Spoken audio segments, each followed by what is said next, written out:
ఎన్నికలకు ముందేమో ఎగేసిండు, ఎన్నికల తర్వాతనేమో ఎగబెట్టిండు రుణమాఫీ.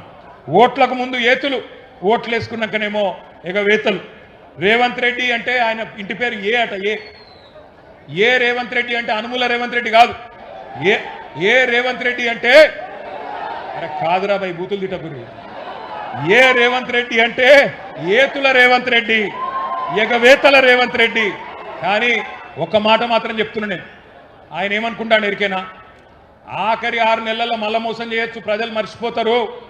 ఆఖరి 6 నెలలకు ఏదో 4,000 పెంచినట్టు చెప్తే ఆయన అంత ఆగమవుతారు, ఏం కాత్తి అన్ని మర్చిపోతారు.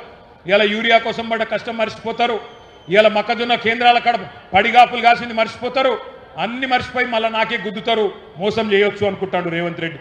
అందుకే పార్లమెంట్ ఎలక్షన్ రాగానే ఏం మొదలు పెట్టిండు, వరంగల్కి వచ్చిండు, భద్రకాళి తల్లి మీద ఒట్టు పెట్టిండు. భద్రకాళి తల్లి మీద ఒట్టు రుణమాఫీ చేస్తా అన్నాడు. యాదగిరిగుట్ట వేయిండు, లక్ష్మీ నరసింహస్వామి మీద ఒట్టు నేను రుణమాఫీ చేస్తా అన్నాడు. ఇలా దేవుళ్ళు కూడా తలపట్టుకొని కూర్చున్నారు, వీడెక్కడ దొరికిండ్రు ఆ దౌర్భాగ్యుడని, మా మీద ఒట్టేందుకు పెడతాడు వీడని చెప్పి గసంటి పరిస్థితి వచ్చింది. అందుకే నేను అంటున్నా, ఆ భద్రకాళి తల్లి కూడా ఊకోదు. నేను ఇప్పుడే పోయి మొక్కు వచ్చిన బరాబర్ అంతు చూస్తుంది భద్రకాళి తల్లి కూడా. రేవంత్ రెడ్డి గుర్తు పెట్టుకో, చీల్చి చెండాడుతుంది. ఇవాళ ఒక్క మాట, రుణమాఫీ ఎట్లుందంటే పంచపాండవులు మంచం కొల్ల కథలు ఎక్కున్నది. ఒక్క ఊర్లే ఈ రాష్ట్రంలో 12,769 గ్రామాలుంటే ఒక్కటంటే ఒక్క ఊర్లో కూడా రుణమాఫీ జరగలే. నేను అడిగిన అసెంబ్లీలో రేవంత్ రెడ్డిని, మళ్ళీ అలా వరంగల్ గడ్డ మీదకి వెళ్ళి అడుగుతున్నా, రేవంత్ రెడ్డి నీకు దమ్ముంటే నువ్వు చెప్పే మాటల్లో వీసమెత్తు నిజముంటే ఏ ఊరికి పోదామో నువ్వు రా. గంగదేవి పల్లికి పోదామా, కొండారెడ్డి పల్లికి పోదామా, కొడంగల్కి పోదామా, ఏ ఊరికి పోదామో చెప్పు. ఒక్క ఊరిలోనైనా 100% మంది రైతులు రాసిచ్చినరనుకో మాఫీ జరిగిందని శాశ్వతంగా రాజకీయాలు వదిలిపెట్టి పక్కన పోయి కూర్చుంటా అని చెప్పి నేను విజ్ఞప్తి చేస్తా ఉన్నా. దమ్ముంటే రా, సవాల్ స్వీకరించు. రేవంత్ రెడ్డి వస్తాడా, తుమ్మల నాగేశ్వరరావు గారు వస్తారా, ఎవరు వస్తారో రండి.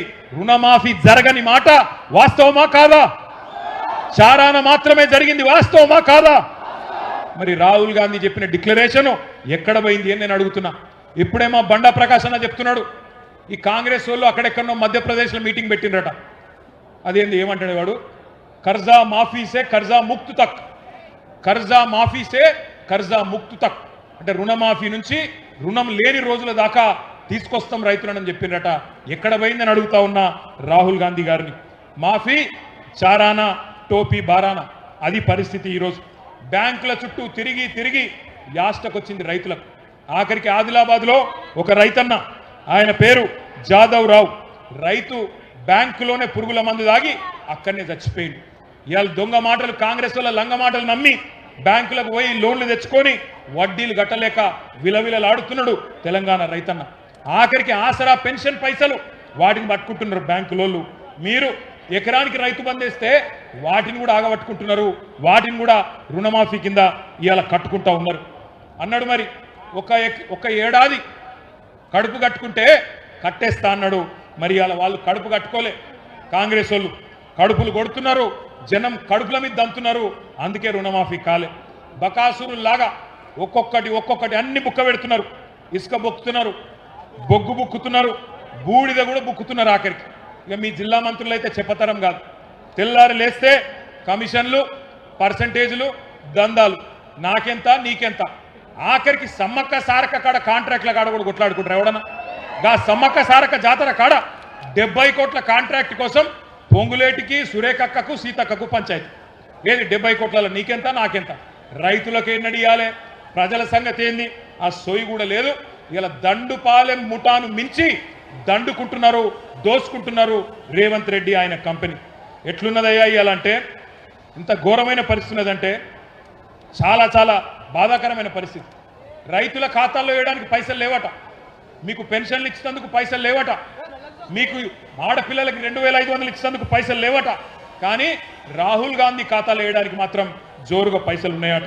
ఇక మీకు చెప్పాలని చెప్పిండు, నేను కూడా ఒక మాట చెప్తా. ఒకనాడు తెలంగాణ రైతన్న ఆనాటి నుంచి ఈనాటి వరకు ఎక్కడికి వచ్చిండో ఒక్కసారి ఆలోచన చేయండి.